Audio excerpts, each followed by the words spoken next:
got Johnny Williams on piano, Bob Brookmeyer on trombone, and Alan Levitt on drums.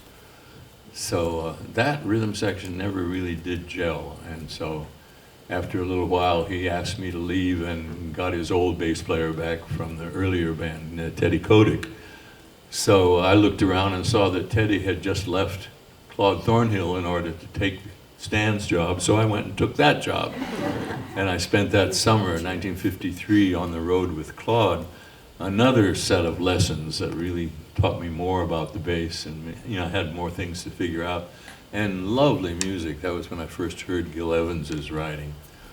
And then when he went on weekends, Terry Gibbs hired me for a steady job, and I worked with Terry's quartet for, close to a year, I guess. Well, we went to Detroit. Our piano player, Terry Pollard, was with us, and she was from Detroit. So when we finished our job in River Rouge, she said, let's go out to the Bluebird. There's always something happening out there late, So we all went out to the Bluebird, and Billy Mitchell had a quartet there, I believe. But all these other Detroit musicians who weren't working were out there. And let me tell you who they were. Paul Chambers and Ernie Farrell and Doug Watkins were the three bass players there.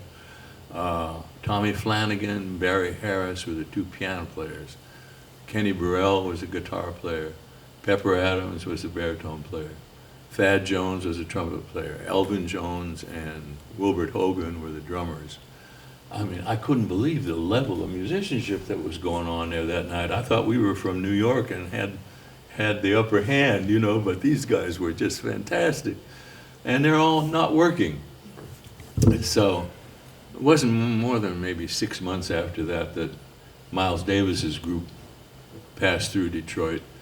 And he needed a bass player. I think Percy Heath had just left him to go with the modern jazz quartet. And so he's looking around Detroit, and somebody brings Paul Chambers over. And he loved Paul and hired him right away. And when they got back to New York, Paul looks around and he calls his friends in Detroit and says, you guys might as well come out here where the work is, because there's nobody playing any better than you are. So they all came out, except Kurtz Fuller. I think he had some jobs, so he didn't come. But all these other guys come to New York, and they all immediately start working for other band leaders, recording, and they just jumped right into the middle of things. And so the next time they were in Detroit, Paul Chambers introduced Miles to Curtis Fuller. Miles invited him to come up and play. And he said, well, man, anytime you want to be on my band, come on, So Curtis said, well, I can't do anything for a week or two, but I'll let you know. So he gets rid of all of his obligations, and about a week or two later, he shows up at the Cafe Bohemia in New York, where Miles is playing. Now, Miles is sitting at a table in the back fighting with his girlfriend, and Paul goes out to the door in answer to Curtis saying, tell Paul I'm here. So Paul goes back to Miles and says, Miles, Curtis Fuller's outside. And he says, fuck Curtis Fuller. That was it. Curtis never joined his band. But it did get him to New York, and he had a nice career here. But that's the way the world goes sometimes. Some of the people that you really, you think they're going to go that way, and then all of a sudden they'll go that way, and say, okay, that's life. Well, since we went through Birdland, I think we ought to play a bird tune. You think so? I think so. Which one do you want to play, Bill? Yardbird? That sounds like a good idea. Okay.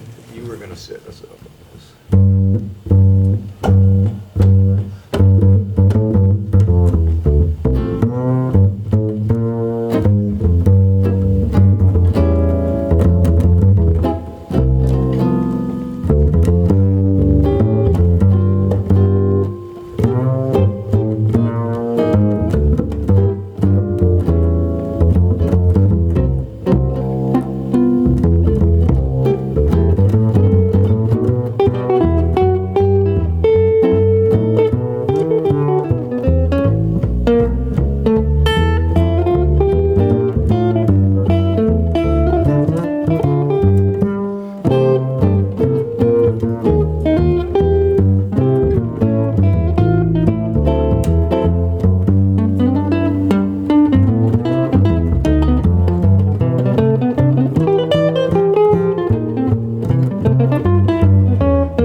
Bye.